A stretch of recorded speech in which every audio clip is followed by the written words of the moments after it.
We have three numbers, log x with a base of a, log of x with a base of b, and log of x with a base of c.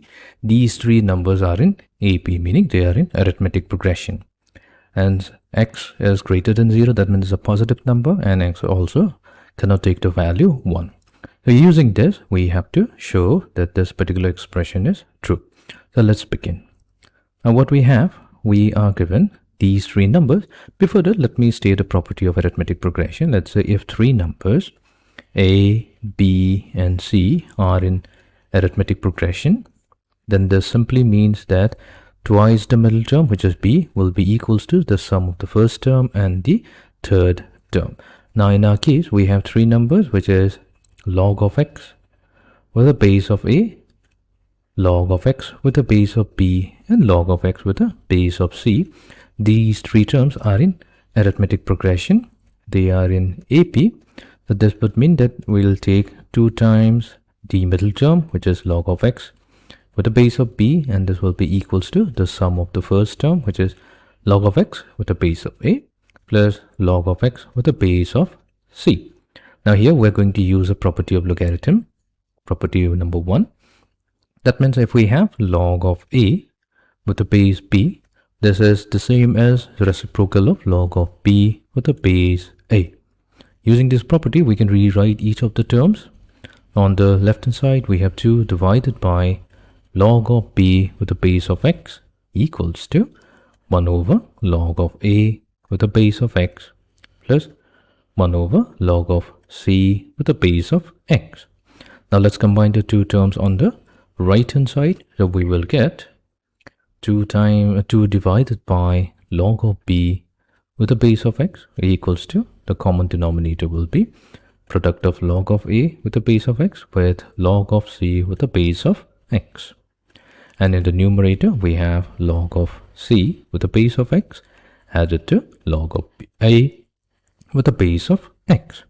This gives us 2 divided by log of b with a base of x, and in the numerator, we have log c plus log a. Now they can be combined using a property of logarithm, which is if we have log of a and add it to log of b, provided both of them have the same base, then this will be equals to log of a times b, which is also going to have a same base.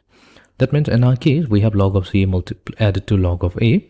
Both of them have the same base, so we'll have log of c times a with a common base of x, divided by log of a with a base of x multiplied to log of c with a base of x.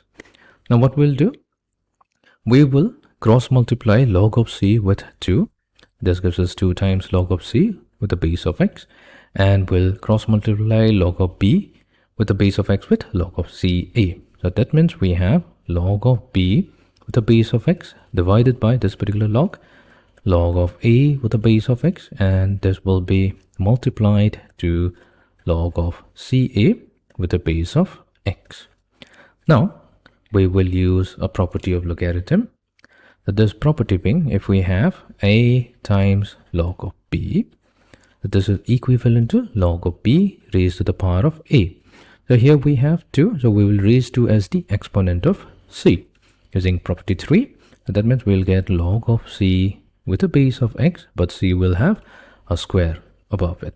So this will be equals to, now we can combine these two logarithms. So there is another property of logarithm that states that if we have log of a divided by log of b, and let's say both of them has the common base of c, then this can be also written as log of a with a base of b.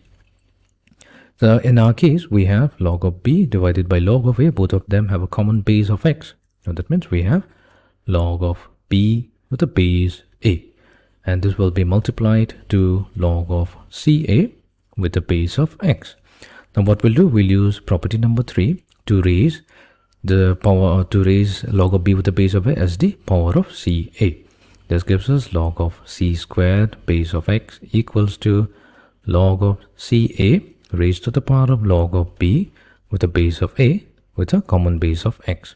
Now since both the two logarithm has a common base of x, so we can equate them to get c squared equals to c times a whole raised to the power of log of b with a base of a.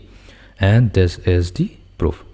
So let's verify if this was what? C squared equals to Ca raised to the power of log of b with the base of a. C squared equals to Ca raised to the power of log of b with the base of a. Hence proved.